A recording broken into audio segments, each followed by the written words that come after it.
गलती क्या की, जो अपना व्यापार तो ये गंदा व्यापार है, ये चमड़े का व्यापार है, नहीं तो A to Z जितना काम भी चमड़े का था, बनाने का था, सारा ये दलितों के हाथ में था और स्पेशली जाटव चमार के हाथ में था मुख्यतया। और इस देश में यदि समृद्ध आदमी रहा है तो जाटव चमार ही रहा है। ये लोगों ने बाबा साहब डॉक्टर अम्बेडकर जी के साथ जो वायदे किए थे उन सबको ये मुकर गई और आज हालत ये बन गई है कि जो बातें तय थी उनका 5% भी ये लोग फॉलो नहीं कर रहे। और सब लोग जो उस समय के थे, जो बाबा साहब के ज़माने में जब उनके साथ एग्रीमेंट हुआ, जो बातें समय समय पर तय हुई, ये कोई भी पूरी नहीं कर पाया। वायदा उस समय किया लेकिन आज सब के सब ये लोग मुकर गए हैं। इसलिए प्रेस कॉन्फ्रेंस की जरूरत पड़ रही है कि पूरा देश ईवीएम के खिलाफ है, पूरा देश चाहता है बैलेट पेपर से चुनाव प्रक्रिया होनी चाहिए, लेकिन सरकारें हैं वो बैकफुट पर नहीं आ रही हैं। आप लोगों ने 2 अप्रैल का आंदोलन किया और भी बहुत सारे आंदोलन किए, आरक्षण बचाओ आपने आंदोलन किया, बहुत सारी जगह पर सरकार बैकफुट में आई है। ईवीएम पे ऐसा क्यों नहीं हो पा रहा है, दबाव नहीं बना पा रहे आप लोग? देखिए, ईवीएम पर इसलिए नहीं हो सकता क्योंकि ईवीएम उनकी जान है।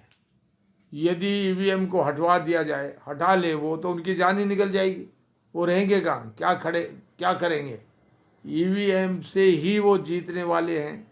नहीं तो उनको शर्म लगनी चाहिए सरकार को या उनके इलेक्शन चुनाव आयोग को कि भाई जो हम लोग फैसला ले रहे हैं और जनता की मांग 1 की नहीं, 2 की नहीं, 10 की नहीं, पूरा देश ये चाह रहा है कि ये ईवीएम हटे।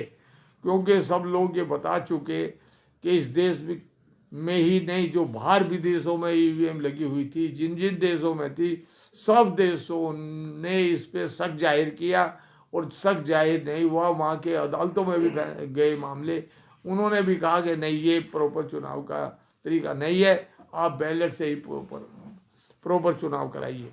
इवन अमेरिका तक में जो चुनाव होते हैं वो बैलेट पेपर पर आ गए। जर्मन हो चाहे कोई भी कंट्री हो, सभी कंट्रीज में ये हो गया है कि सब बैलेट पे कराएंगे। ईवीएम भरोसे लायक हमारी मशीन नहीं है। इसमें जो सॉफ्टवेयर है वो वैसे कैसे भी डाला जा सकता है, किस तरह का बनाया जा सकता है, उस तरह का बनवा के डलते हैं। एक रहा इनका ये बार बार ये दिखा देते हैं कि देखिए उस स्टेट में इनकी सरकार बन गई। तो इन लोगों की जो नज़र है वो केंद्र में रहती है कि जो केंद्र में सरकार बने वो इनकी बने। स्टेटों में थोड़ा बहुत इधर उधर करते रहें तो वो चली जाए।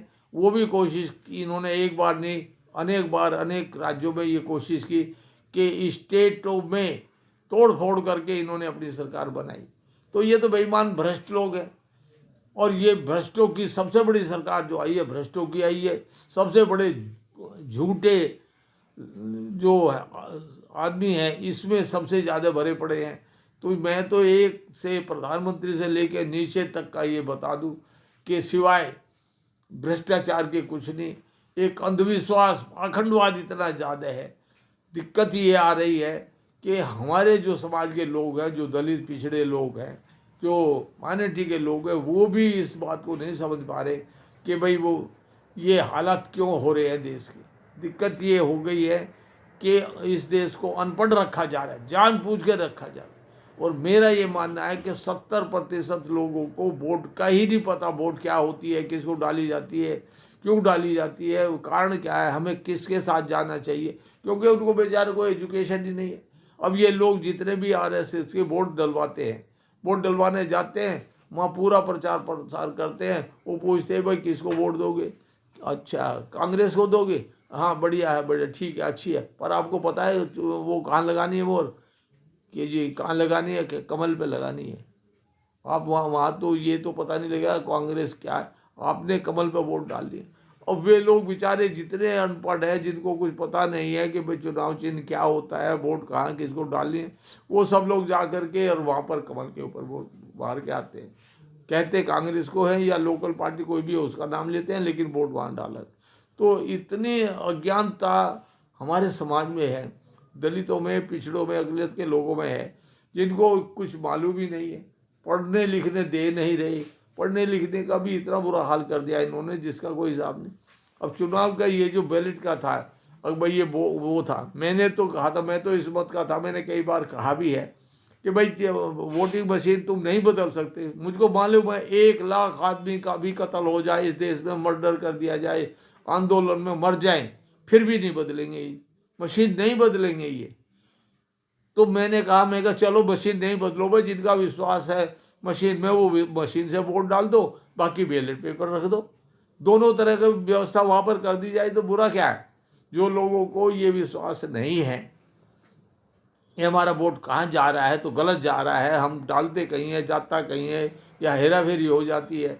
एक दूसरा सबसे बड़ा ये है कि जो आदमी वोट डाल रहा है उसको ये विश्वास होना चाहिए कि जहाँ मैंने वोट डाला वहीं जाए, ये विश्वास नहीं है।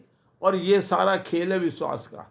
यदि सरकार हमें विश्वास में ले करके ये फैसला नहीं कर सकती कि मेरे लोग, मेरे देश के लोग, मेरी जनता विश्वास के साथ चले तो कैसे देश चलेगा। बाबूजी, सरकारें लगातार निजीकरण कर रही हैं, 2 करोड़ रोजगार देने का वादा किया था, लेकिन निजीकरण के चलते सरकारी नौकरियां तो है नहीं। तो क्या आपको नहीं लगता कि SC ST के बच्चों को व्यापार की तरफ जाना चाहिए, या जो निजीकरण कर रहे हैं उसमें भी प्रतिनिधित्व का अधिकार उनको मिलना चाहिए? देखिए, मैं 40 साल से प्रयास कर रहा हूँ।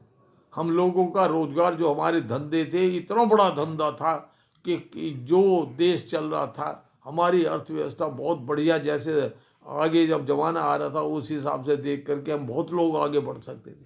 लेकिन हमारे लोगों ने गलती क्या की, जो अपना व्यापार, तो ये गंदा व्यापार है, ये चमड़े का व्यापार है, नहीं तो A to Z जितना काम भी चमड़े का था, बनाने का था, सारा ये दलितों के हाथ में था, और स्पेशली जाटव चमार के हाथ में था मुख्यतया। और इस देश में यदि समृद्ध आदमी रहा है तो जाटव चमार ही रहा है ज़्यादातर, दूसरे भी लोग रहे हैं लेकिन ज़्यादातर ये रहे।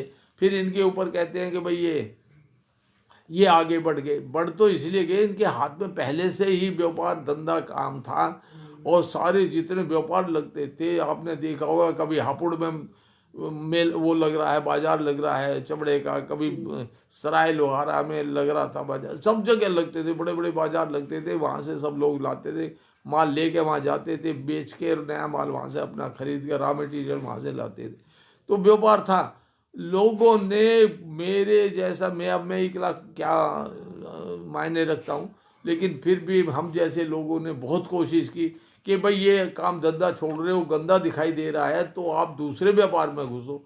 लेकिन ये हाथ से छूट सा गया, बड़ी बड़ी इंडस्ट्रीज और फैक्ट्रीज और बड़े बड़े लोग, लालाओं ने, ब्राह्मणों ने ये सब धंधा ये जो अपना लिया, तो इसका बुरापन चला गया। और हम लोग के आधार पे तो आज लालाओं ने, सरदारों ने चमड़े के काम को, व्यवसाय को ले रखा है, लेकिन वो अपने नाम के साथ चमार नहीं जोड़ते।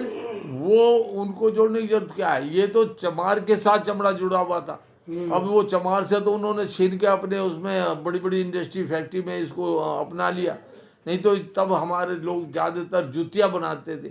जूती बनाओ या जूता पहनो, उससे क्या फर्क पड़ रहा था, जूता भी वही काम करता था। मतलब जानबूझकर आप ये कहना चाह रहे हैं कि षड्यंत्र करके, कार्य को बुरा बता के या नीच बता के एक काम छीन लिया आप लोगों से। इसलिए छीन लिया कि उसमें हमारी जो संपन्नता थी, फाइनेंशियली हम लोग जो साउंड होते जा रहे थे वो छीननी थी। और वो लोग लगे हुए हैं, एक ग्रुप लगा हुआ है इस बात के लिए कि इनको उभरने नहीं देना है। तो आज जो लड़ाई चल रही है हमारी 2 तरह की चल रही है। अम्बेडकरवादी बाबा साहब को मानने वाले लोग वो ऊपर उठने की कोशिश कर रहे हैं, ऊपर जाने की, हम लोगों का संपन्नता हमारे समाज में आए, ऊपर बढ़ने। और दूसरा समाज इस ताकत लगा रहा है, डबल ताकत लगा रहा है कि इनको दबाया जाए, इनके हाथ से जितने रोजगार धंधे हैं वो सब छीन लिए जाए, और वो अपने कामयाब है। और हमारे लोग ये समझ नहीं पा रहे ये कॉन्स्पिरेसी हो क्या रही है। उस कॉन्स्पिरेसी का ही आज ये हालत होती जा रही है कि हमारे लोग सड़कों पर हैं, बेरोजगार हैं, और कोई धंधा नहीं है, ये धंधा छोड़ दिया। और सबसे बड़ा दुख मुझे इस बात का होता है कि जो इस देश का सबसे समृद्ध समाज था जाटव चमार, उसके लड़के छोटा धंधा कर नहीं रहे, बड़ा मिल नहीं रहा, कहीं से कोई फैसिलिटी नहीं। स्कीमें, शिक्षा इतनी महंगी है, नई शिक्षा प्रणाली जो अब लाने जा रहे हैं, कभी किसी आदमी को बैठ के चर्चा नहीं की, और जिन लोगों को पता है वो भी समझाने की कोशिश नहीं करते कि भाई ये हो रहा है, इसका विरोध करना चाहिए।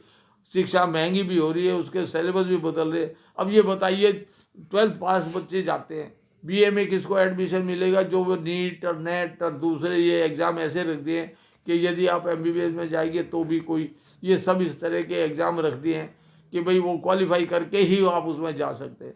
अब मैं ये पूछना चाहता हूँ, अरे एजुकेशन एक तरफ तो बच्चे को तुम हिंदी एजुकेशन ऐसी दे रहे हो जिसमें बच्चा एक एप्लीकेशन तक लिखना नहीं जानता, वहाँ तक पहुँचते पहुँचते, और तुम एग्ज़ाम में इंग्लिश मीडियम में भी होता है चाहे हिंदी में भी, तो वहाँ पर वो कैसे क्वालिफाई करेगा? तो हम लोगों ने, हमारे समाज की भी गलती है कि हमारे समाज के आदमी जागृति नहीं है। उन लोगों ने अपना मस्ती है, जो पढ़ लिख गए वो उन लोगों की ड्यूटी थी कि वो लोग आने वाले समाज को अच्छा रास्ता बताएं, उनको एजुकेट करें।